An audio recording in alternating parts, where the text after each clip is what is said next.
Halo, selamat datang.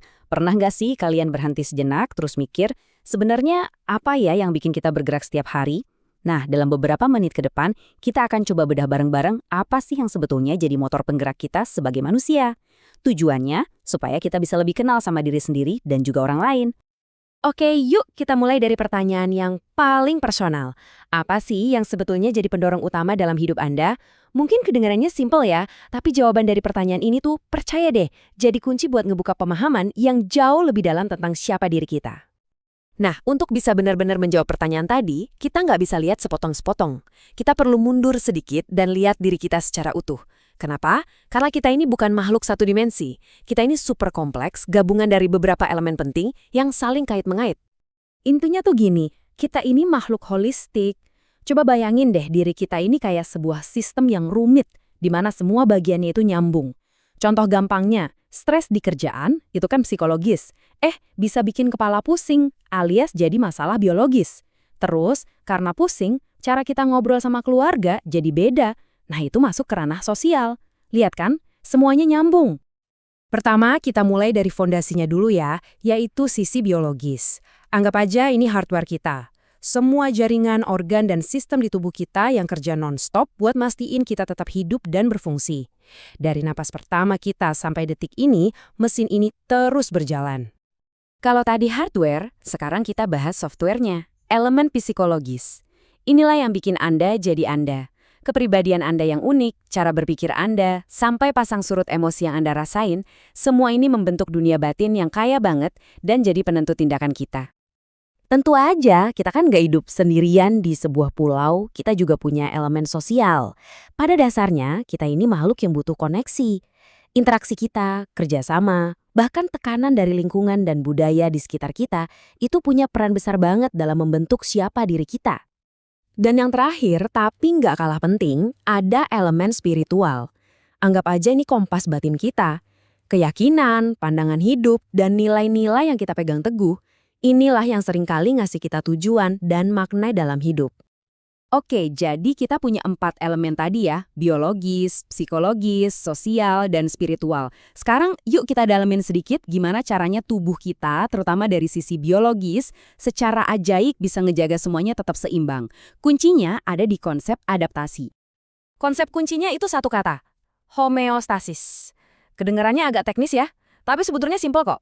Ini tuh kemampuan super tubuh kita buat terus-menerus melakukan penyesuaian biar kondisi di dalam tubuh kita tetap stabil, kayak suhu tubuh atau tekanan darah, nggak peduli apapun yang terjadi di luar.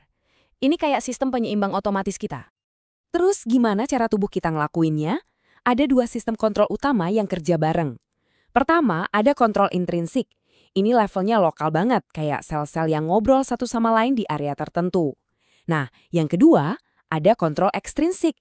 Ini kayak pusat komandonya, perintah jarak jauh yang dikirim lewat sistem saraf dan hormon buat ngatur seluruh tubuh. Cara paling gampang buat ngebayangin ini tuh kayak termostat AC di rumah. Prosesnya disebut umpan balik negatif. Jadi, waktu tubuh kita ngerasa ada yang berubah, misalnya suhu badan mulai panas, dia langsung kirim sinyal buat ngelawan perubahan itu. Contohnya, bikin kita keringetan, biar suhunya bisa balik lagi ke titik normal. Keren kan? Oke, kita udah paham gimana cara tubuh kita menjaga keseimbangan. Sekarang, kita naik level ke pertanyaan kenapa kita melakukan hal-hal yang kita lakukan. Dan untuk ngebahas ini, kita akan pinjam salah satu gagasan paling terkenal dalam dunia psikologi, piramida kebutuhan dari Abraham Maslow.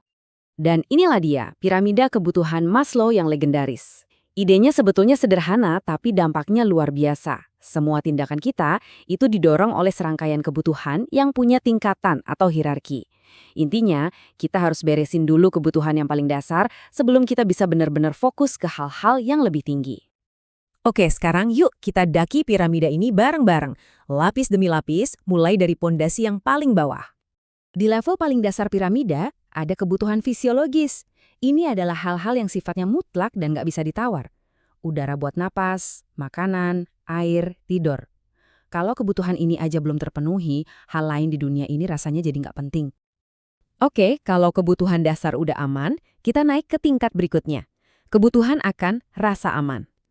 Ini bukan cuma soal aman secara fisik dari bahaya ya, tapi juga aman secara psikologis, bebas dari rasa cemas, takut, dan ketidakpastian. Nah, setelah kita merasa aman, kita mulai cari koneksi. Inilah kebutuhan akan rasa memiliki dan cinta. Kita kan pada dasarnya butuh teman, butuh keluarga, butuh pasangan. Tanpa ini, kita bisa merasa kesepian dan terasing. Di atasnya lagi ada kebutuhan harga diri. Ini soal merasa berharga. Kita butuh rasa hormat sama diri sendiri, ngerasa kita ini mampu mencapai sesuatu, dan juga dapat pengakuan dari orang lain. Kalau ini nggak terpenuhi, bisa-bisa kita jadi rendah diri. Dan akhirnya kita sampai di puncak piramida. Setidaknya ini versi yang paling populer, yaitu aktualisasi diri. Ini adalah dorongan buat jadi versi terbaik dari diri kita, buat menggali semua potensi yang kita punya, entah itu lewat seni, inovasi, atau sekedar jadi pribadi yang lebih baik. Tapi, disinilah bagian yang seru. Piramida 5 tingkat yang kita semua kenal ini ternyata bukan versi finalnya. Maslow sendiri kemudian merevisinya. Cerita yang sebenarnya ternyata punya 7 tingkat. Nah, ini dia 2 tingkat tersembunyi yang sering banget kelewat. Maslow menambahkan kebutuhan untuk memahami, alias rasa penasaran kita yang gak ada habisnya, dan kebutuhan estetika, yaitu dorongan kita untuk mencari keindahan, harmoni, dan seni. Penambahan ini penting banget, karena ini nunjukin kalau motivasi kita itu lebih dari sekedar bertahan hidup dan bersosialisasi. Kita juga didorong oleh dahaga akan pengetahuan dan keindahan. Tentu saja mendaki piramida ini di kehidupan nyata nggak segampang kelihatannya. Perjalanannya nggak selalu mulus. Ada banyak hal yang bisa jadi penghalang di tengah jalan. Banyak banget rintangannya. Misalnya, penyakit. Kalau lagi sakit, kan fokus kita pasti langsung anjlok lagi ke kebutuhan dasar. Tahap kehidupan juga ngaruh banget. Kebutuhan anak kuliahan sama orang tua yang baru punya bayi pasti beda kan? Begitu juga dengan konsep diri yang negatif. Itu bisa bikin kita mandek di level harga diri. Atau bahkan peran keluarga yang kadang bisa mendukung tapi kadang juga bisa jadi penghambat. Dan semua ini membawa kita kembali kepada Anda. Sekarang coba deh lihat piramida ini lagi dan tanyakan pada diri sendiri, kira-kira di level mana ya energi saya paling banyak terkuras saat ini? Jawaban Anda itu bukan buat ngasih label, tapi lebih kayak sebuah peta.